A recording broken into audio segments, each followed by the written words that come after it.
Heads up, this game has a lot of flashing lights which may trigger seizures. A warning sign will come up with a 3-second warning beforehand. It'll look like this. I hope this helps people enjoy. Now, back to the video.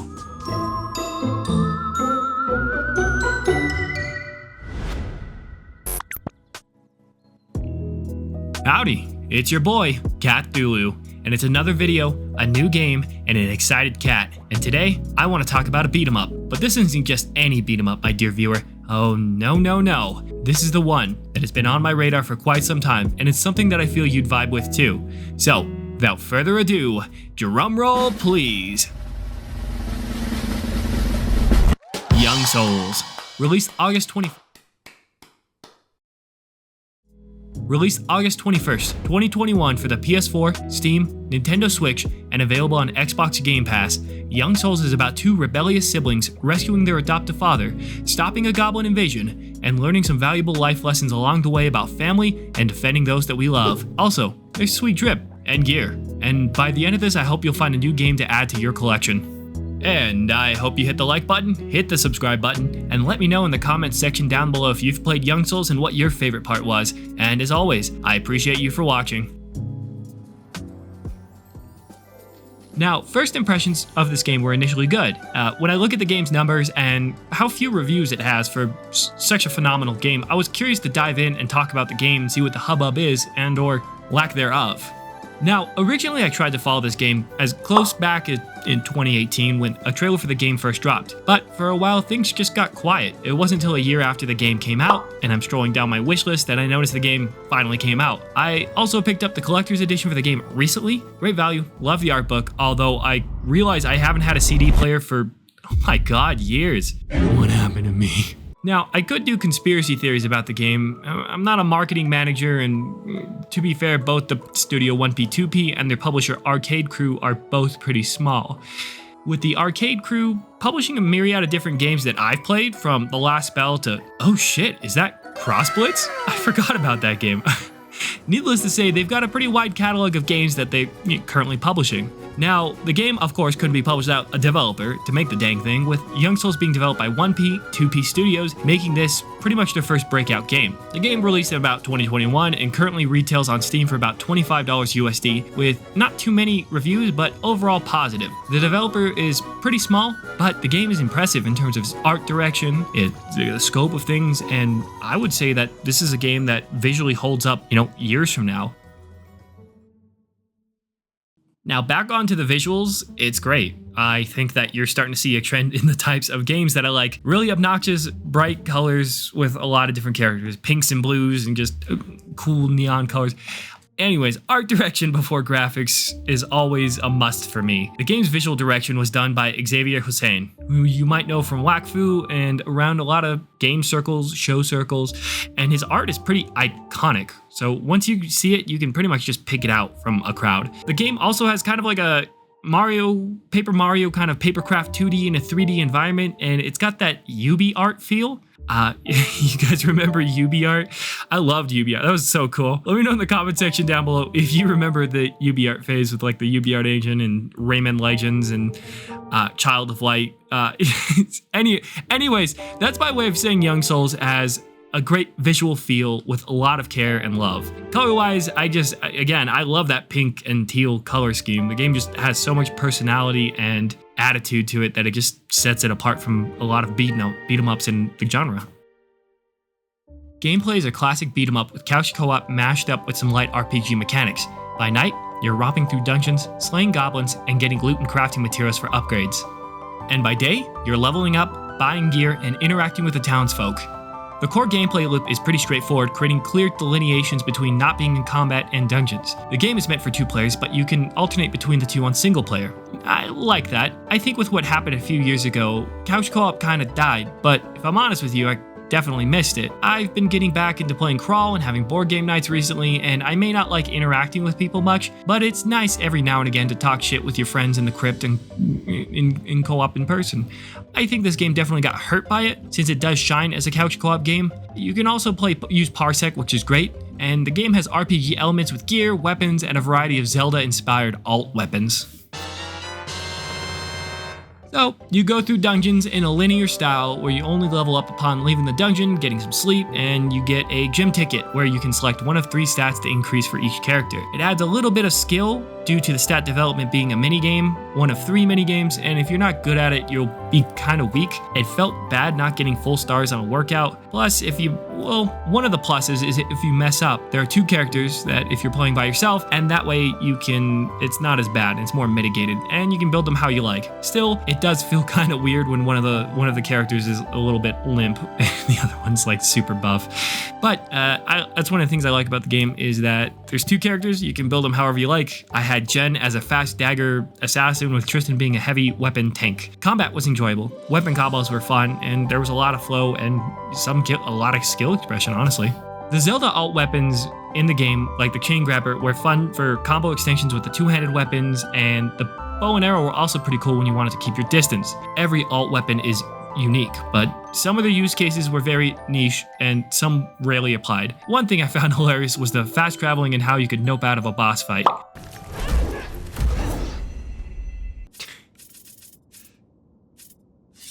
Take me home, dude.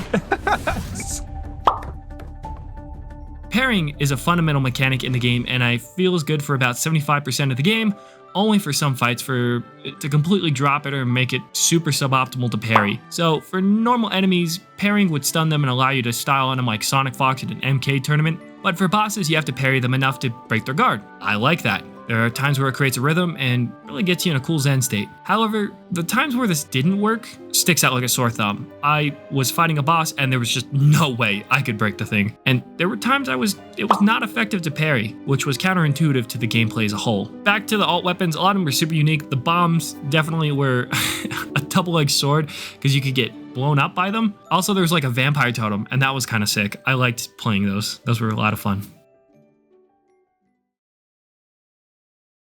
Now let's get on to the music. Listening to the music is good. The music does a good job of elevating the moment very much without punching you in the ears. It could be poor comparison, but I guess the best way to get this across is I get like Spiderwick Chronicle vibes or like Narnia vibes and a little bit of the Goonies vibes from the soundtrack in all the best ways. It's like a Steven Spielberg movie in a sense, and it does a good job of tying everything together and making the story beats memorable and impactful.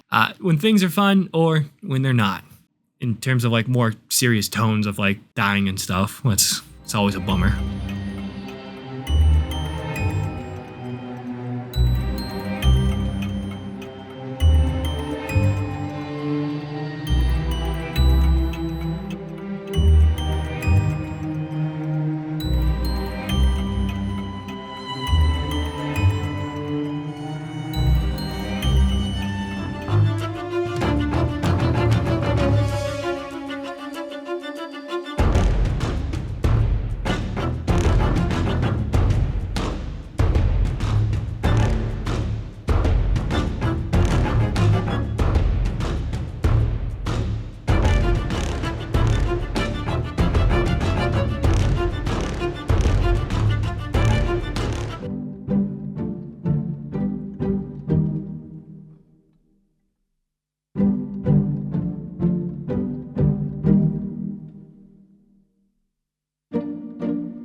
Now, the soundtrack was composed by Joachim Nueve. With credits from a myriad of other games, sound design is great. Impact hits and counter hits are nice and weighty, and the parries are distinct and have a good meaty sound. Now, if I were to ding it, not much of the music was very memorable. It's nothing I would put on a playlist, but for the game it works. I could see it for like a board game or a D&D session with as good music that blends into the background. It's solid, but not iconic. It doesn't steal the spotlight, and I don't know. Let me know in the comment section down below what you think.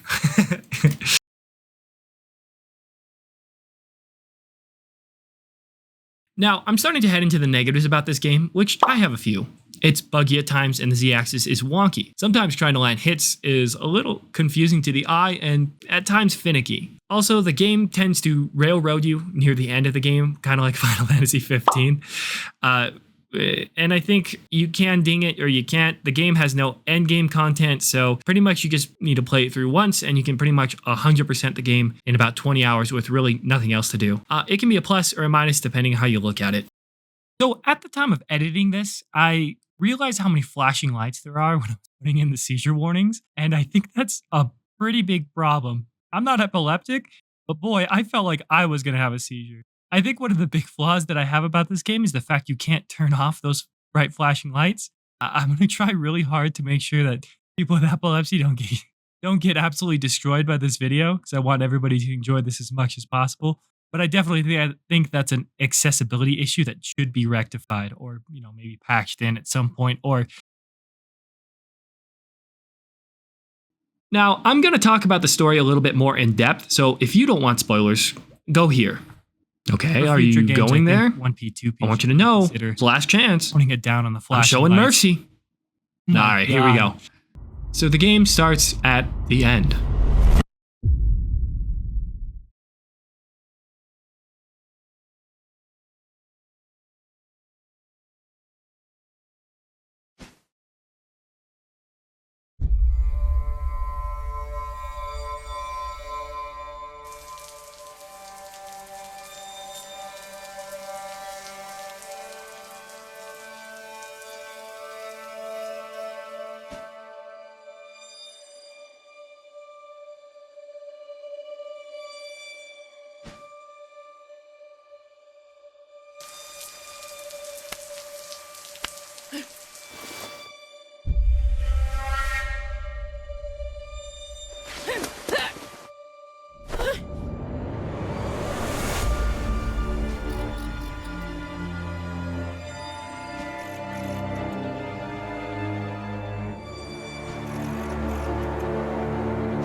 It sets a pretty good teaser for things to come.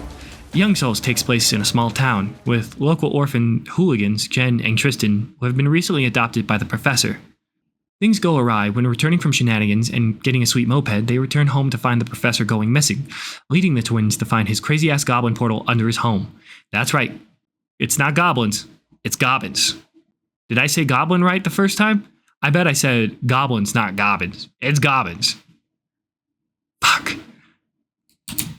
Anyways, so they rescue the professor's buddy Baldwin, who becomes your little Yoda guy in the chair. And the main gameplay loop is to get through the dungeon, kill one of the generals of Dwarven Goblin's army, and use the Stone of Power to give their gateway enough juice to go deeper into the Goblin territory by giving it to the mayor, thus allowing the twins to save the professor. Pretty straightforward. And you get a little behind the scenes between each chapter, what's going on with the goblins, where you explore the relationships and the status of the Goblin Kingdom. You rinse and repeat this for the first half of the game, and not bad with the loop of how well paced everything's going through each of the dungeons. So, we're going through the dungeon, slaying some generals, and it's pretty smooth. Then, we get to the graveyard.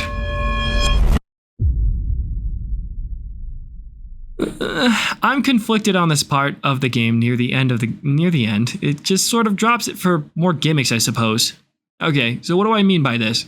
You have to go to the graveyard, and the only way to progress is to equip a cursed weapon that puts your HP at 1, but allows you to hit the ghosts in the area.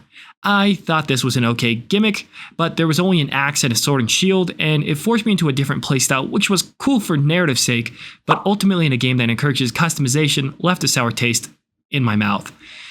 Also, it was only useful for one part of the game. After that, you kind of can just toss it and just say whatever to it.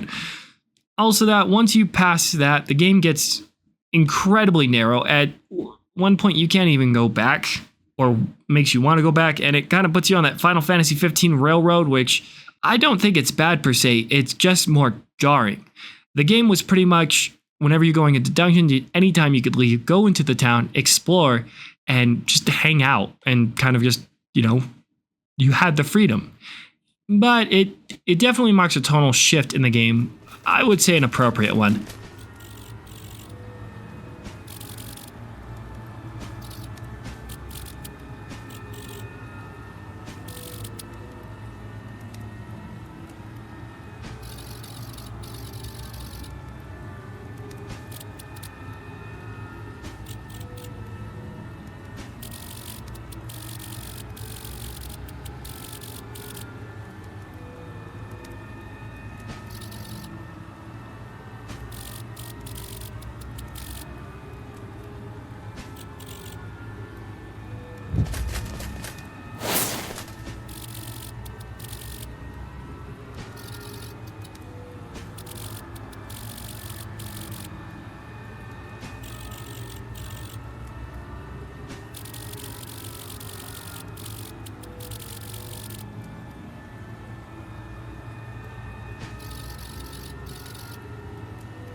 Jen and Tristan are definitely starting to have some moral qualms about wrecking goblin shit, and the graveyard definitely shifts from Saturday morning cartoon villains to goblins who really don't have much to lose and aren't afraid to kill kids. The bridge scene had a really sinister feeling.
So, after getting past this part and laying siege on the goblin stronghold, we find the place empty and the professor unguarded. We get him back, and I'll lay some history down for you. The goblins were originally topside, but thousands of years ago they were driven underground, with their leader Yarlanda being slain and seen as a martyr of peace for the goblins and the humans, wanting to kind of broker a peace. Now, throughout the world, you get to explore her tombs in dungeons, and seeing echoes of her, slaying her, beating her in combat gets you one of her weapons and a little tidbit of wisdom.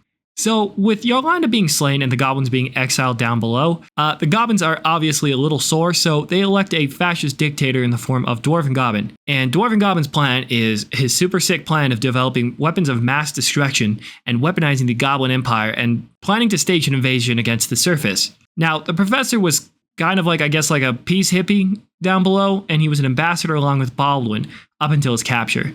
Essentially, the professor was trying to stop the goblins due to invading, because if they did, they were probably going to get absolutely bodied and made into Swiss cheese by the army. It also turns out there were implications to taking the Stones of Power from the goblins here. The stones the twins stole powered whole sections of society, and without them causes droughts, starvation, and whole areas of the goblin world shut down. The goblins have a plan to let loose crazy death machines and let loose destruction in an invasion into the topside soon. Very soon. Obviously, you can't let that happen.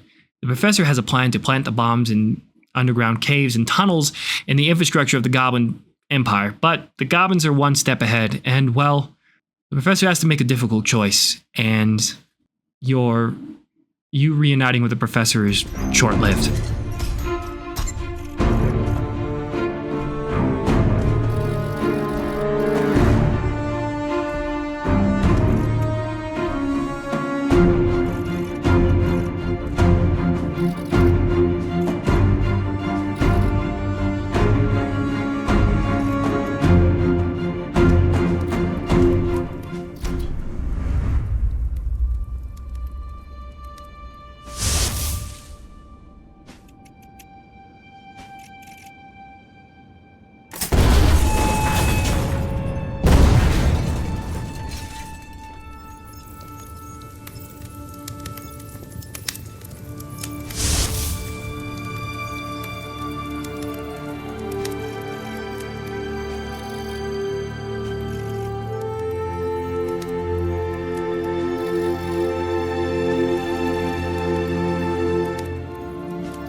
This actually hit me pretty effectively with how hard the twins have been fighting the whole game. it just feels like something just got ripped from their hands, something they didn't realize that was missing and they fought so hard to get back and lost. We may not talk to the professor, but we hear so much about him, and I think the way that this was built up was such a big emotional payoff. With the twins losing their only real reason to fight, they have a moment of doubt, which culminates with the Goblins' invasion and the twins trying to fight back, and that brings us to the start of the game. We also find out that the mayor has actually been bogarting the power from the stones and using the blueprints that he got from the Goblins to make his own death machines to combat Dwarven Goblin. Badass fight with Dwarven Goblin. I felt so good when I did that one. I had the parry mechanic down.